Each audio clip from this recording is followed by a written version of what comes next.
Welcome back, ladies and gentlemen. Today we're going to talk about LeBron James. We're going to look at his most difficult high school game against theoretically the best team he played and see what he struggled with, what he succeeded with, and whether we could essentially see whether he was going to be one of the all-time greats based on some of these performances. Let's go. So we're going to slowly work our way from, I think, the least important to the most important ones and why they matter so much. So the first one is going to be the drive. And while I normally would say the drive is super important, it didn't matter as much in this game simply because the defense is playing over-aggressive help.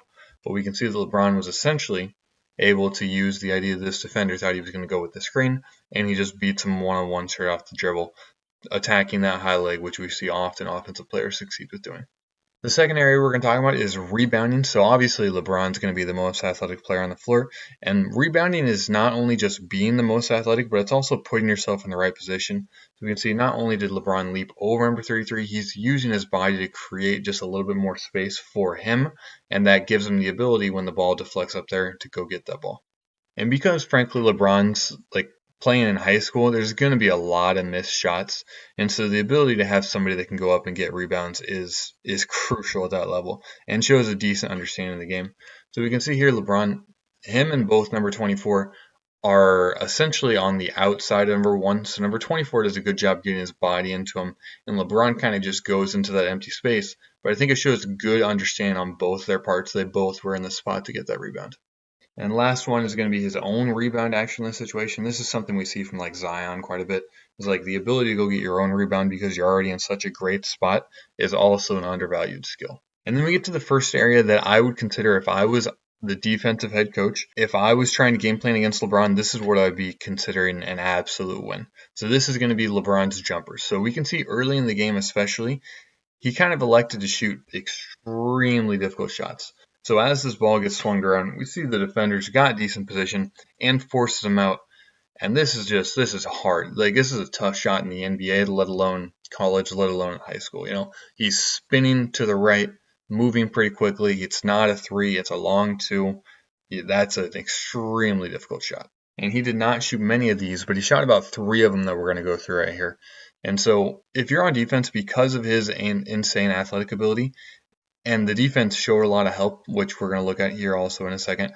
But the fact that you can force the most athletic, the best driver, potentially the best passer as well, to shoot contested jump shots, that's probably a win. And so this is a relatively open look. I'd rather have it be a 3, of course, but the fact that it's semi-contested off balance is still difficult, although that's a pretty good look still. And then same thing here. Again, if you're the defense, you essentially just don't want to give up the drive.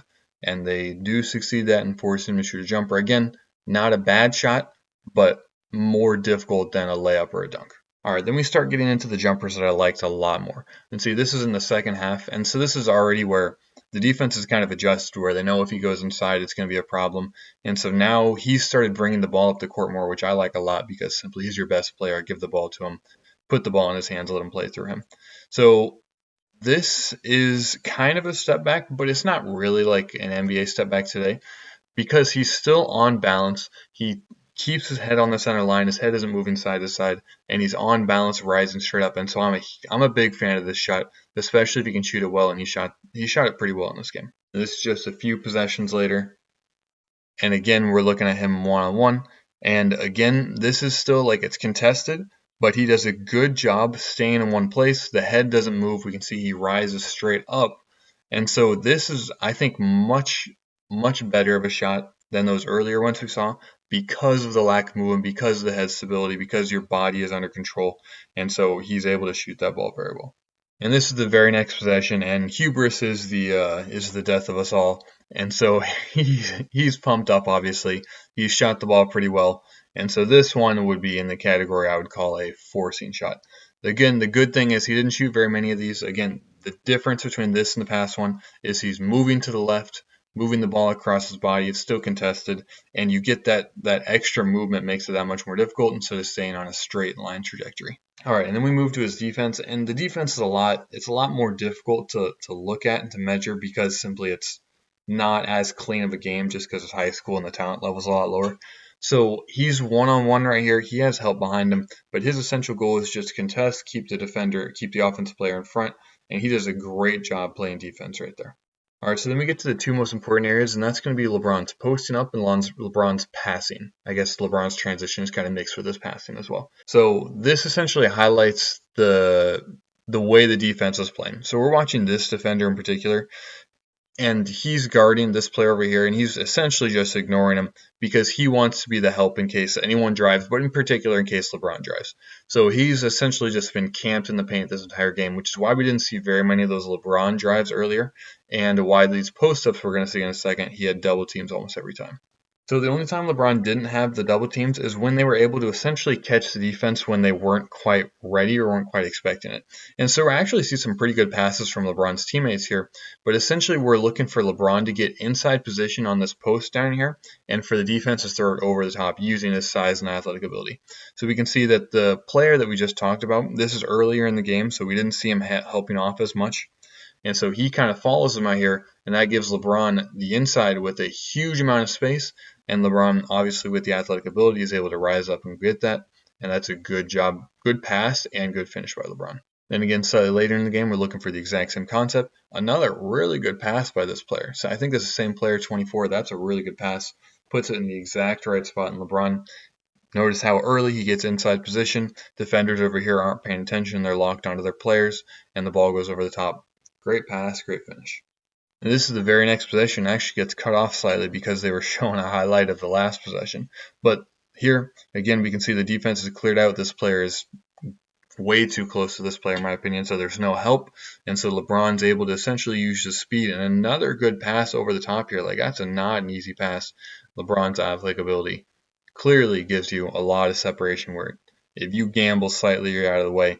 At the high school level, he's going to make you pay.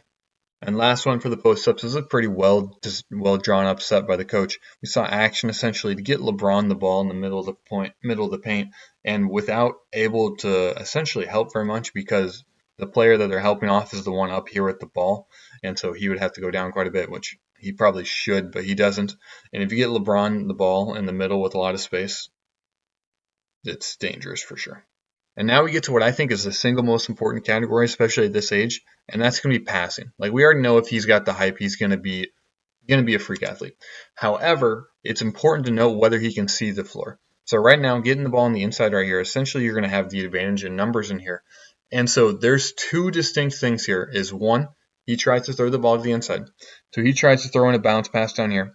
So the first thing is, could potentially go over the top, could pass a little sooner. This defender is able to get a hand in here. Now, it's extremely important to note that there's a difference between making a bad pass and seeing the floor and making the pass a little bit late.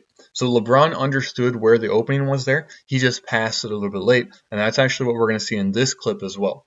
And so the big thing, I think, is even in high school, if they're reading the floor and understanding where the opening was, even if they make the wrong pass or the slightly off pass, the fact showing that they understood where the opening was is so crucial. So again, we're seeing him in the middle of the floor. Player's going to cut inside, and there's a little bit of a gap there. This is a difficult pass because it depends on how quick, whether these players are watching your eyes, whether they're watching their defender, but the ball is thrown in there. I like the idea of it, but a hand gets deflected and it leads to a turnover. However, his ability to see the floor led to a lot of good passing. This, I think, is the biggest sign for a high school player. Understanding where openings are is so crucial. So on this play, when he gets to the middle, obviously he's got 4 black jerseys around him. Someone's open on the outside, so the ability to use your ability to drive to create open looks is so crucial for progressing up the level. Again, we're going to see the ball get swung to LeBron, so the double comes. This is something like, if you can't beat this, teams are going to W, and they're just going to repeatedly W, and they just don't care because you can't punish it. So you have to be able to punish when the defense does something, and this is just a pass you don't see at the high school level very much. Like, that is not an easy pass. He skips that on the dot to the open player across the court. Like, that is such a high level pass. And again, using his ability to get to the inside to create openings, he again gets the defender's attention. And this is something like, this is difficult because the pass isn't even open yet. And that's so crucial, is he takes 2 more steps, realizes the pass is there, and swings it right across. That is a fantastic pass. Good job moving by this player. He moves into the open space, and LeBron rises up and sees him. Absolutely great pass. And this is why I think it's so important as a player to develop early in your career, your understanding of spatial awareness, just getting game time and being able to see where everything is going on and what's happening. So here, LeBron, as the ball's moved across, he notices that they're in zone essentially, or some form of zone exactly. I don't know what it is, but essentially they're going to set a flare screen for this defender over here. He's going to screen right here, and this is going to be open over here. And I don't know if this is drawn up by the coach, but if not, and the players naturally saw this, naturally just kind of went into it, it is speaks very well of their coaching, because that is a difficult pass and a difficult concept that they ran very, very well. And then one of the easiest ways, I think, is to identify players who really see the game, really understand the game at a high level, is how they perform in transition on missed shots or made shots, frankly, even. I've said this with Jokic, with Steph, but their ability in transition to understand the game and understand where spacing and openings are is so crucial. So first off, we get this steal. So as LeBron is moving up, we have 3-on-1 essentially. Maybe you could say 3-on-2. But LeBron with the speed is going to beat everyone. And like behind the back, whatever, doesn't matter. But it's on point, understands the player that's open, and was delivered correctly. And that is a very, very nice pass. For that speed at that age, that is a great pass. Again, after that defensive play that we talked about earlier, LeBron moving in transition. This is why I like the fact that LeBron holding the ball, because he is the threat. So let him be the threat. So moving in transition here, we can see the defense is queuing up on him. We have essentially 3 defenders already moving towards him. He understands that these players over here have an advantage, kicks it to them. They get on the inside, and another good pass by LeBron. And then we get to my favorite play by LeBron of this game. And this again is in transition, shows his complete understanding. We can see ball gets missed, deflected. They're going to get the rebound. They're going to find LeBron. They get the rebound, and then they shoot it again, and LeBron gets the rebound himself. So as LeBron has this rebound, his first thought isn't going to be to slow it up or anything. He's looking to push the ball. He understands the clear advantage he has. The first thing is these 2 defenders, when that ball got rebounded, they got to get back. Like giving LeBron a full head of steam and now numbers because you were delaying down there trying to rip out a rebound is, asking for trouble. Okay, so LeBron's moving downhill, does a great job getting back to the middle of the floor, changes the defense's eyes by moving side to side. He understands this player has slight leverage on the inside. He's closer to the basket. However, you still kind of got to create that opening, and he does that by attacking, gets the defender engaged. So he's essentially reading this defender's eyes right here.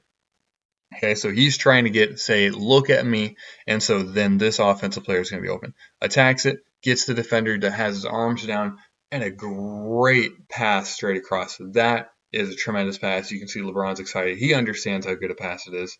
And this, I think, highlights the value LeBron brings to the game then, brings to the game now. The last thing we're going to do is we're going to discuss LeBron's interview right here. We're going to discuss why I like what he said in particular.